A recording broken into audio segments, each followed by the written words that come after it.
ఈ పాపని ఎవరైనా చూసారమ్మా? లేదు సార్, ఈ పాప ఎవరో మాకు తెలీదు సార్. నా పాప నాకు చెప్పకుండా ఎక్కడికి వెళ్ళదు సార్.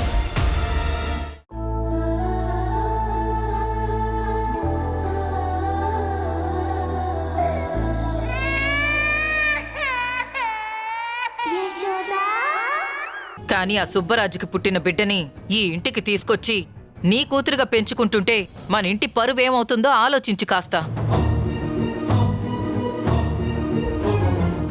ఇంతకు ముందంటే ఎవడికి పుట్టిందో తెలీదు కాబట్టి ఆ పాపం చూస్తే జాలనిపించింది. బహుశా ప్రేమ కూడా పుట్టుండొచ్చు. కాని ఇప్పుడు ఆ పాపం చూసినా ఆ పాపను తలుచుకున్నా ఎత్తుకున్నా నాకు ఆ సుబ్బరాజుగాడే గుర్తొస్తున్నాడు.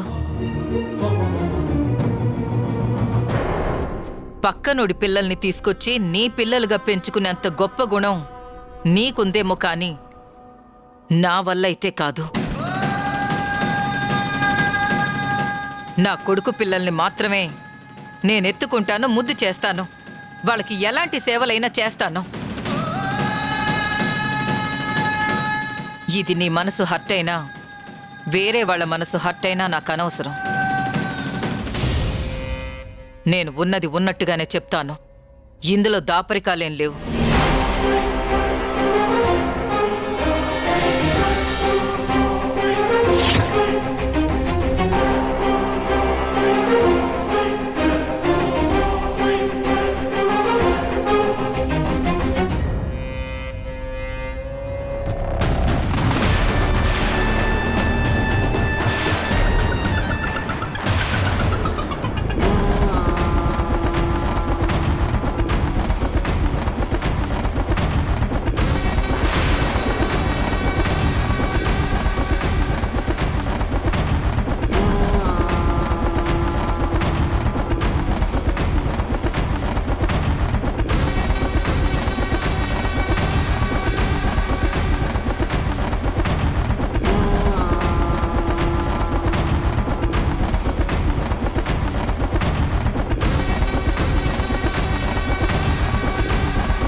ఆగిపోయా వెంకటేశోదా? పాపం తీసుకో, నీ కూతురే కదా.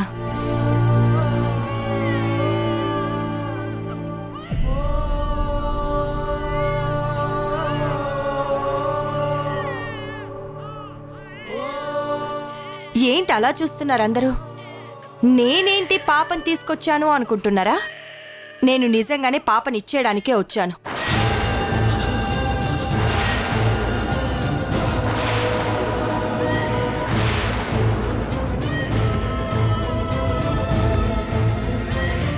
మీరిద్దరూ హ్యాపీగా పెళ్లి చేసుకున్నారు, ఒకటైపోయారు.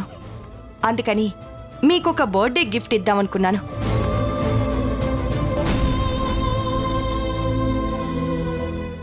ఏమివ్వాలా అని ఆలోచిస్తుంటే మీరు అన్నిటికన్నా ఎక్కువగా సంతోషించేది ఈ పాపే కదా. మీ చేతుల్లోకి వస్తేనే మీకు బాగుంటుంది అని ఈ పాపను తీసుకొచ్చాను.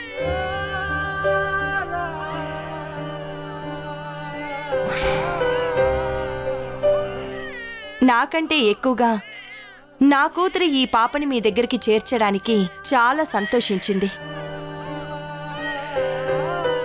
ఇన్ని రోజులు మీకు పాపని దూరం చేశానని చాలా బాధపడింది.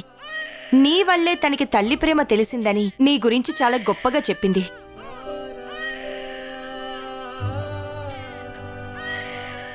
నా కూతురు ఈ పాప లేకుండా బ్రతకలేదు. కానీ ట్రై చేస్తాను, ఈ పాపని నీకే ఇచ్చేసిరమ్మని నాకిచ్చి పంపించింది. తీసుకో యశోదా.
ఆ ఊర్మిళ దగ్గర నుంచి పాపం తీసుకొస్తూ ఉండగా ఆ ఊర్మిళ సుబ్బరాజుని కాల్చి చంపింది. యశోదకి పుట్టిన పాప మా అన్నయ్యకి అలాగే యశోదకి కలిపి పుట్టింది.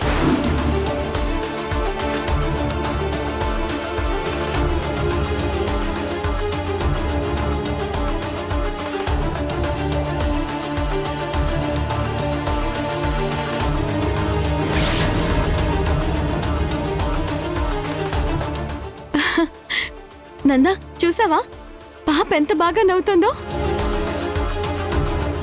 ఎన్ని రోజులైందో తెలుసా నా బంగారు తల్లిని ఇంత ఆనందంగా చూసి. బంగారం, ఇక నుంచి నువ్వు ఎక్కడికి వెళ్ళవు, మాతోనే ఉంటావు. అదిగో నందా నాన్నని చూడు. వెళ్దామా? నాన్న దగ్గరికి వెళ్తావా? పద పద. ఆ నందా, పాపని కొంచెం పట్టుకుంటావా? నేను ఇప్పుడే వస్తాను.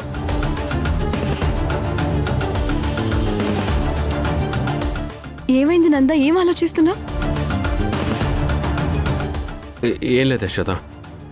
చెప్పు నందా, నువ్వు దేని గురించి ఆలోచిస్తున్నావు? ఊర్మిళ చిన్నపిల్లల వ్యాపారం చేస్తుందని మనకు తెలుసు.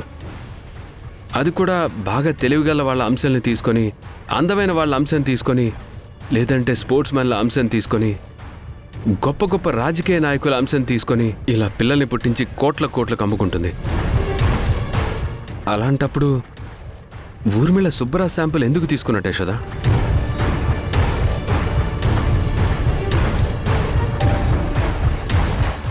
సుబ్బరాజ్ అనేవాడు ఒక జులాయి రౌడీ వెధవ. అలాంటి వాడి అంశం తీసుకొని నీ బిడ్డకి తండ్రిని ఎందుకు చేసింది? ఇలాంటి పిల్లల్ని ఎవరు కొనుక్కుంటారు? నా మనసులో ఇదే ఆలోచన రేకెత్తింది యశోద.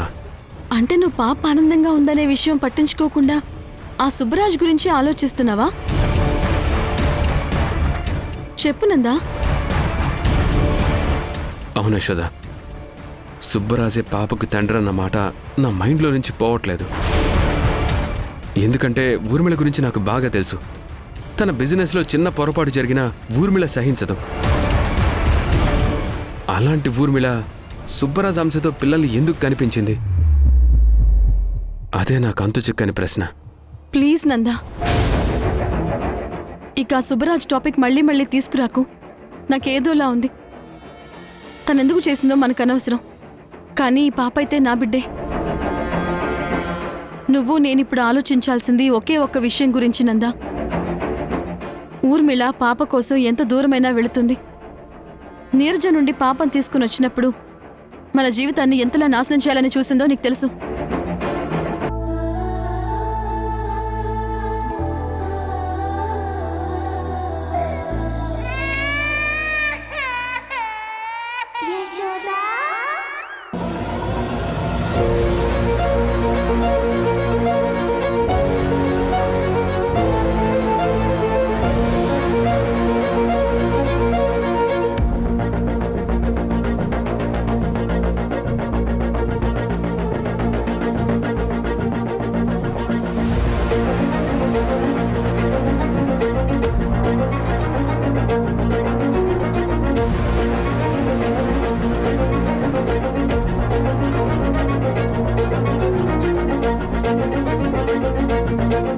వదినా, బావున్నావా? రా కూర్చో.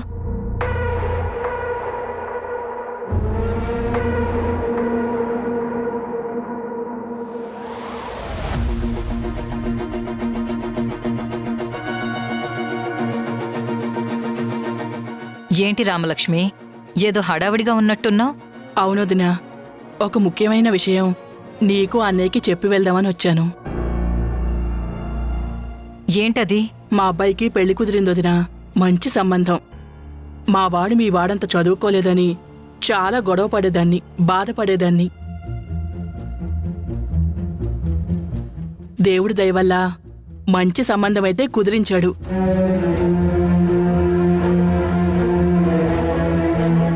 ఆ అబ్బాయికి కట్నం కింద అమరావతిలో 3 ఎకరాల పొలం ఇస్తారంట.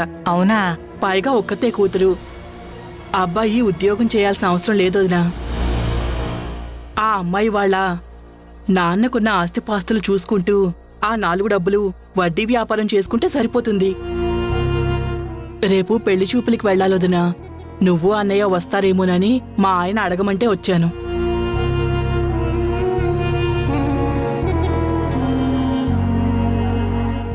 ఆ, బహుశా మాకు కుదరకపోవచ్చు. కుదిరితే ఇదిగో మీ అన్నయ్యని పంపిస్తాను. మీరిద్దరూ వస్తే మాకు కొంచెం బలంగా ఉంటుందొదినా. చూస్తానులే. సాయంత్రానికి ఏ విషయమో మీకు చెప్తాను.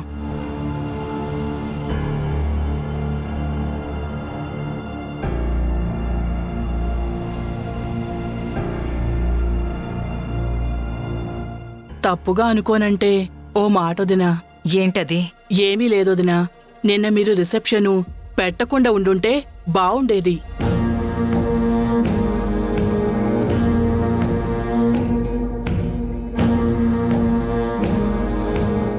ఇప్పుడు రిసెప్షన్ పెట్టినంత మాత్రాన ఏమైంది? ఏం లేదన్నయ్య, నలుగురు 4 రకాలుగా మాట్లాడుకుంటున్నారు.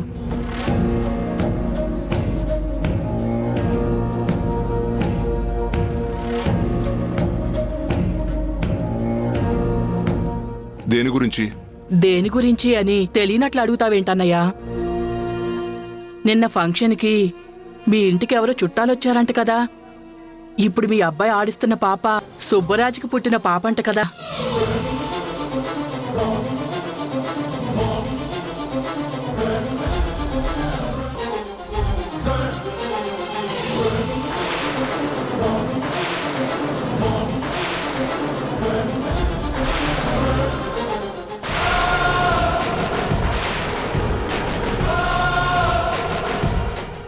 ఏంటి అసలు విషయం?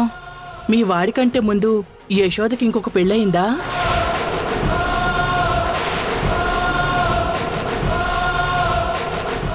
అతనికి విడాకులిచ్చేసి రెండో పెళ్లి అరేంజ్ చేసుకుందా?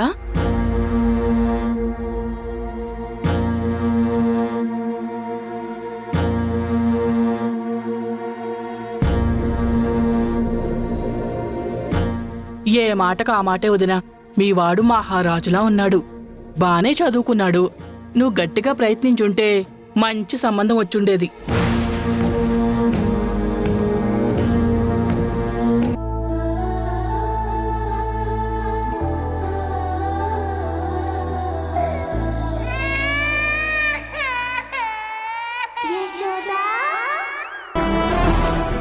అత్తయ్య, కాఫీ తీసుకోండి.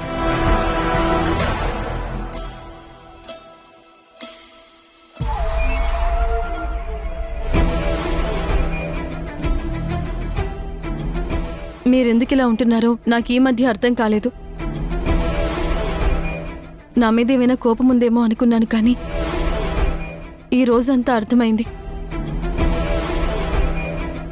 పెళ్ళైన దగ్గర నుండి చూస్తున్నాను అత్తయ్య, మీరు నాతో మనసు విప్పి ఒక్క మాట కూడా మాట్లాడడం లేదు. నన్ను చూస్తే పక్కకు వెళ్ళిపోతున్నారు. నాతో మాట్లాడాలి అంటేనే అసహించుకుంటున్నారు. ఒక్క మాటలో చెప్పాలంటే పగవాడితో మనం ఎలా ఉంటామో అలాగే ఉంటున్నారు.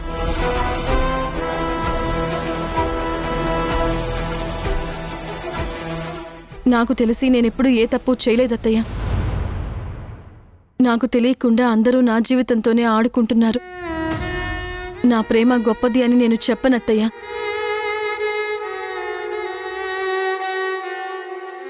కానీ నందా ప్రేమ మాత్రం చాలా గొప్పది. తన ప్రేమని దగ్గర నుండి చూసి ఆ ప్రేమని నేను ఫీల్ అయిన తర్వాతే నేను నందాని ప్రేమించడం మొదలుపెట్టాను. నంద ప్రేమలో ఒక స్వచ్ఛత ఉందత్తయ్య. అది నాకు చాలా ఇష్టం. అందుకే మొదట్లో నందా నన్ను ప్రేమిస్తున్నాను అని చెప్పినా వద్దు అని నేను వాదించేదాన్ని. కానీ ఆ తర్వాత నుంచే నేను నందాని ప్రేమించడం మొదలుపెట్టాను.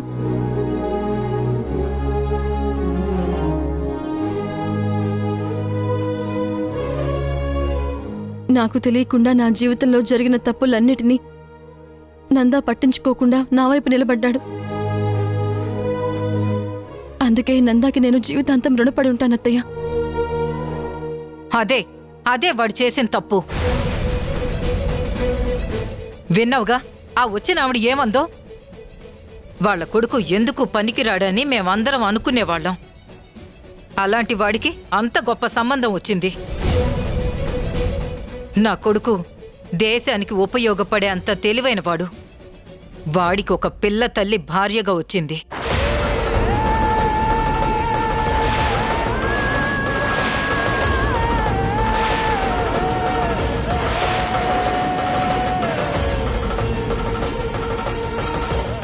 విన్నావుగా నువ్వే, నలుగురు నానా రకాలుగా అనుకుంటున్నారు. ఇలా అనుకుంటారనే రిసెప్షన్ వద్దు అన్నాను. కానీ మా ఆయన వింటేనేగా బలవంతంగా రిసెప్షన్ పెట్టించాడు. నిన్న మొన్నటి వరకు 4 గోడల మధ్య పోయిన పరువు ఇప్పుడు ఊరంతా తెలిసి ఊర్లో అసలు తలెత్తుకుని తిరగలేకుండా చేస్తుంది. నువ్వు నా స్థానంలో ఉండి ఆలోచించి యశోద, నా కొడుకు వ్యక్తిత్వానికి కానీ, నా కొడుకు చదువుకున్న చదువుకు కానీ, వాడికున్న ఆస్తికి కానీ వాడికి ఎంత గొప్ప సంబంధం రావాలి? కోటీశ్వర్ల కూతురు చెయ్యి పట్టుకుని 7 అడుగులు వేసి ఆనందంగా ఉండాల్సినవాడు ఇప్పుడు చంటి పిల్లను ఆడించుకుంటూ ఉన్నాడు. ఇవన్నీ చూస్తూ నేనెలా భరించగలను? ఎలా ఓపికతో ఉండగలను?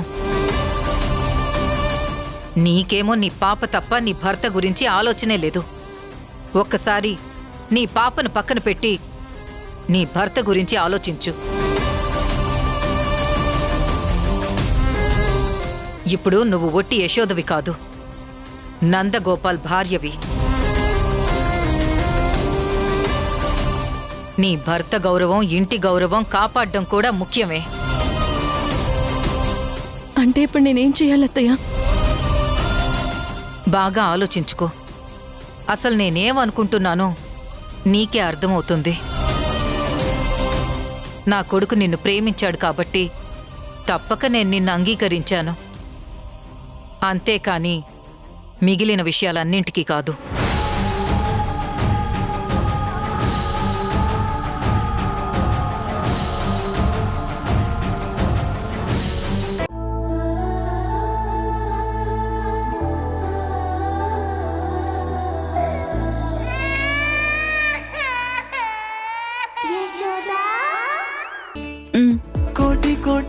పాలు తీసుకోండి.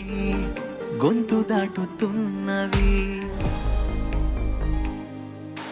మారిపోయి లోకము ఆగి చూసి కాలము పులకరింత తొలకరించే క్షణమే పల్లవించే ఓ స్వరం వెల్లువాయ సంబరం. అసలు పంచదార లేకుండా ఎందుకు తీసుకొచ్చావు? నేను మామూలుగానే పాలు సరిగ్గా తాగను, పంచదార లేకపోతే అస్సలు తాగను. ఈ విషయం నీకు తెలీదా? అయ్యో, అత్తయ్య గారు పంచదార ఎక్కువ వేశానని చెప్పారు. అంటే నేను ఇప్పుడు అబద్ధం చెప్తున్నానా? కావాలంటే తాగి చూడు.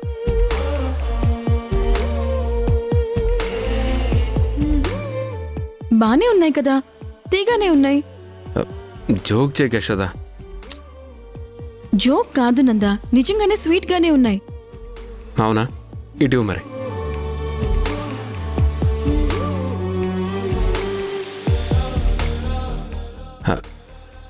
అవును, నిజంగా చాలా తీగా ఉంది. బహుశా ఈ తీపి నీ పెదవుల వల్ల వచ్చిందనుకుంటా.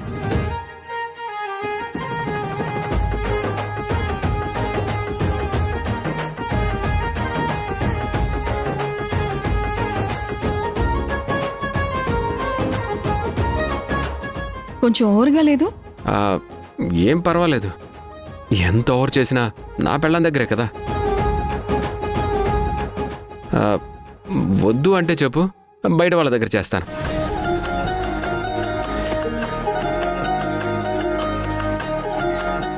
ఏంటి, బయట వాళ్ళ దగ్గర చేస్తావా? అంటే నీ ఉద్దేశం ఏంటి? హా? ఓ, అప్పుడు నీకు వేరే అమ్మాయి కావాలా? నేనొద్దా? నిన్ను ఏ యశోద, నిన్ను ఏ యశోద, ఏ ఆగు యశోద. అరే నంద, ఆగు. ఏ యశోద, ఏ, యశోద ఆగు. ఆగమంటుంటే ఆగుతావా లేదా? నంద, ఆగు. ఆగమంటున్నాను కదా, ఆగు. అరే ఏ, ఆగు. ఆగుతావా యశోద, లేదా? ఆగు యశోద. నంద, ఆగు. యశోద నో.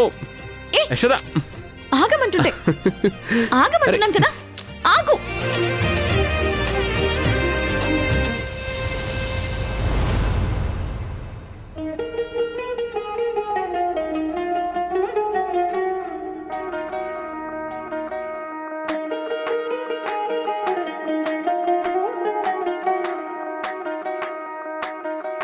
పేరట్టి నేనెట్ట పిలిచేది తలిచేది నా ఇంటి పెనివిటివే పొట్టెట్టి ముద్దెట్టి నన్ను చేరదీసిన దేవుళ్ళ సరిసాటివే నా బంగారి మావా నా బలశాలి మావా నా మెల్లోని నల్ల పూసల్లో మణి పూసవే నా సుడిగాలి మావా గాలి కౌగిల్లుగా జుట్టు ముట్టేసి ఉంటావు ఊపిరాడ నీవు రయ్యా నా పుట్టు మచ్చలకు తోడబుట్టినావు నీకు నాకు దిష్టి తీయా అంత ఇష్టం వదులు. ఏందయ్యా అంత గట్టిగా పట్టుకున్నావేంటి?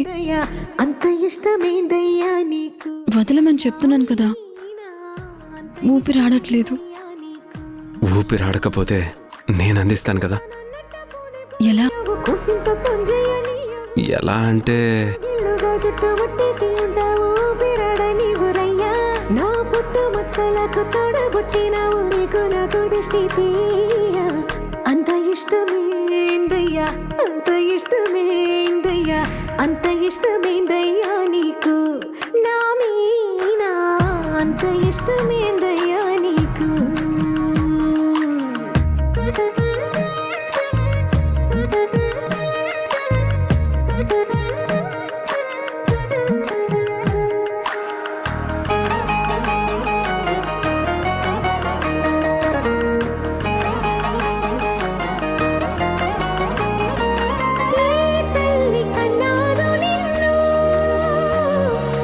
కలలకు రారాజై వెలసిన వంట ఈ పూట పుట్టినవు నువ్వు అది అచ్చంగా పున్నమి అయ్యుంటాదంట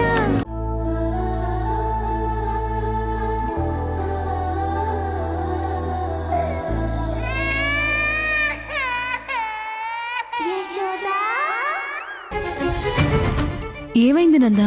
ఏదో డిస్టర్బ్డ్గా ఉన్నట్టున్నావు. ఏమైందో చెప్పు నందా. నేనిప్పుడు యశోదకి ఏం చెప్పాలి? నేను డల్గా ఉంటే యశోద కూడా ఖచ్చితంగా డల్ అవుతుంది. నేను నవ్వుతూ ఉండాలి.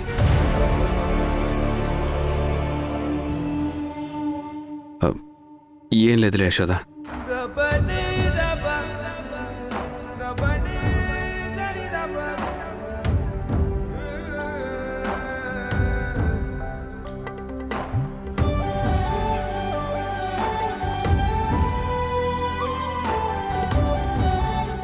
మళ్ళీ ఏం ఆలోచిస్తున్నావు?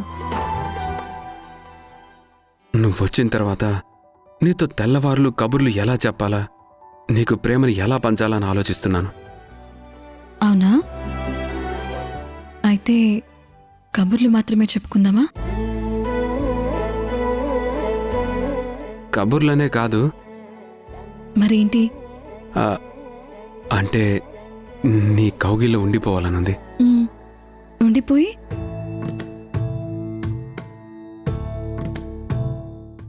ఇలా మెడ మీద ముద్దు పెట్టుకోవాలనుంది.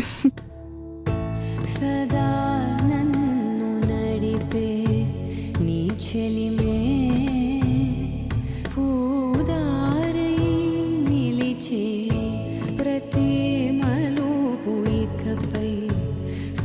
శాశ్వతమై నా పేరే పిలిచే ఇదే కోరుకు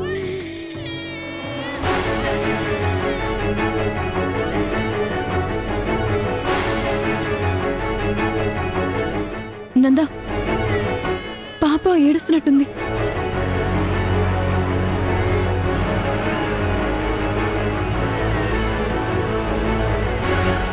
యశోద, అమ్మ వాళ్ళు ఉన్నారు, మీ వదిన ఉంది, పాపను వాళ్ళు చూసుకుంటారులే. లేదు నందా, ఒకసారి వెళ్ళి చూసిరానా? యశోద, పాపకి ఆకలేసినట్టుంది, అమ్మ వాళ్ళు ఉన్నారు కదా, వాళ్ళు పాలు తాగిస్తారులే. ఇప్పుడు నువ్వు అలా వెళ్ళిపోతే బాగోదు యశోద.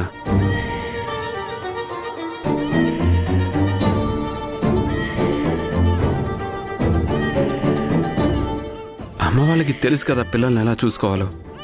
నువ్వు ఇలా కంగారు పడితే ఎలా చెప్పు?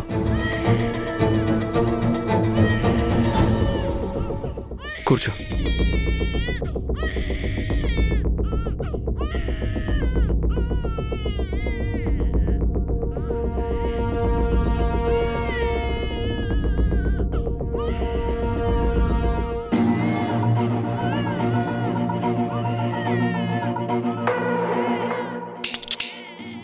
ఏమైందని ఎందుకు ఏడుస్తున్నావు?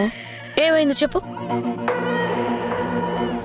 అచ్చుడు, అచ్చచ్చచ్చో. దేవకి, పాప మీ అన్నయ్య కూతురే కదా, తీసుకెళ్ళి మీ ఇంట్లోనే పెంచుకోవచ్చు కదా.